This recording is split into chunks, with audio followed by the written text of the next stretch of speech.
Good afternoon. You will now watch the recording of the radio commentary made last night. It was broadcast by 200 stations on the morning of Tuesday, October 7th. Remember to subscribe if you haven't already, and at the end, leave a like or dislike. Let's get to the commentary. Good morning. I think the Minister of Tourism, Celso Sabino, has been reciting those little verses. I don't know if I'll stay or go. I don't know if I'll stay or stay. If I stay, I know I won't. If I go, I know I won't. He handed in his resignation on September 26. Now he doesn't know whether to ask Lula to disregard it or not. Tomorrow, his party, União Brasil, will meet to decide whether he will be expelled if he remains in government or what. There is a letter. I don't know who initiated the letter. It certainly wasn't for his own benefit. From the União Brasil caucus, of 59 senators, it seems that, 59 representatives, the caucus in the chamber, 46. Asking that he not be expelled, that he remain, as Minister of Tourism, right? His letter from the 26th uses a letter, not a letter. Remember that letter from Messias, right? Dilma told Lula, look, she's taking the letter, appointing you, Minister of the Civil Cabinet so you don't get arrested. And then he said, bye, dear. Which was the title of a book by the former Speaker of the Chamber, right? But these things get ridiculous, right?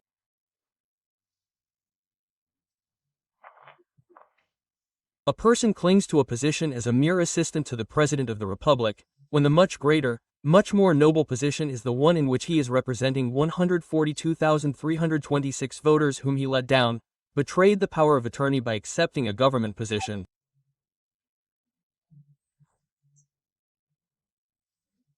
He wasn't chosen by 142,326 people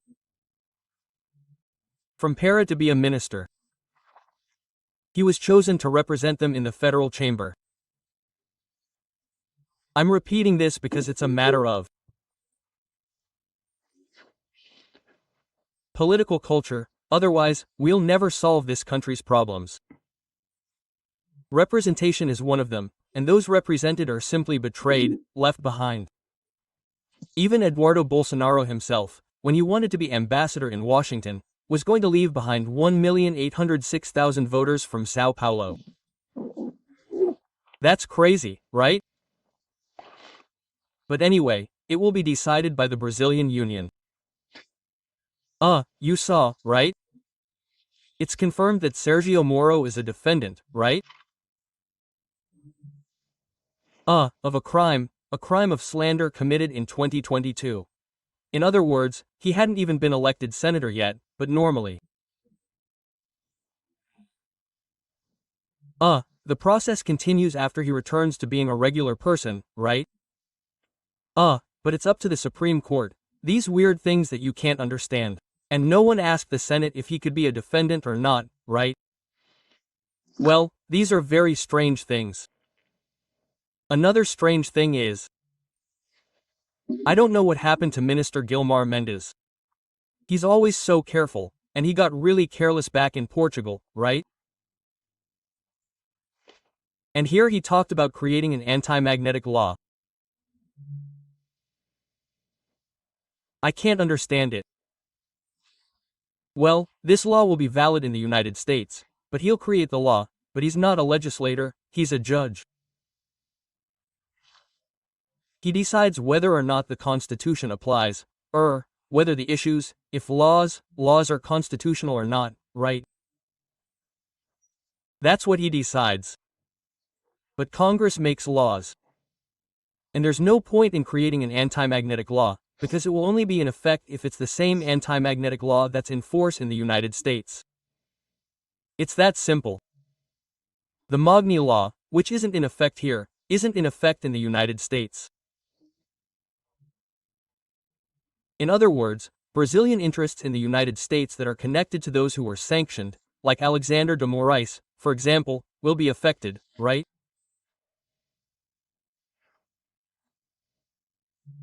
Well, banks that have interests there and hold his accounts will be affected.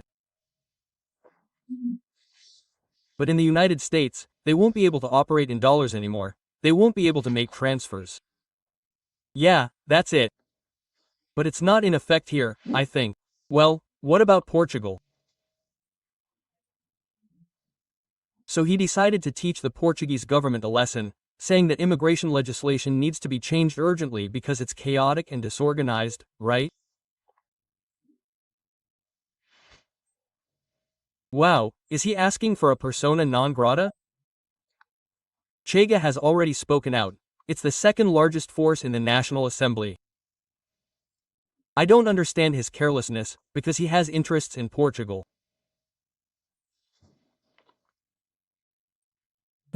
He must have been very tired when he made that statement at yet another event in Portugal.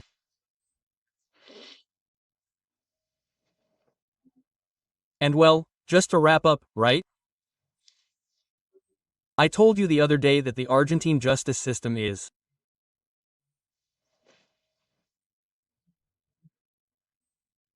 updating the Odebrecht bribes from a project in Ferroviaria, Belgrano, for the Kirchner administration. And the Americans are also digging up evidence. Peru, where the Brazilian government sent a plane to rescue a woman convicted of receiving money from Odebrecht, the former First Lady, and now the United States. I think it's insulting for Brazil, right, to have annulled all of this. It was ugly. From Brasilia, Alexandre Garcia.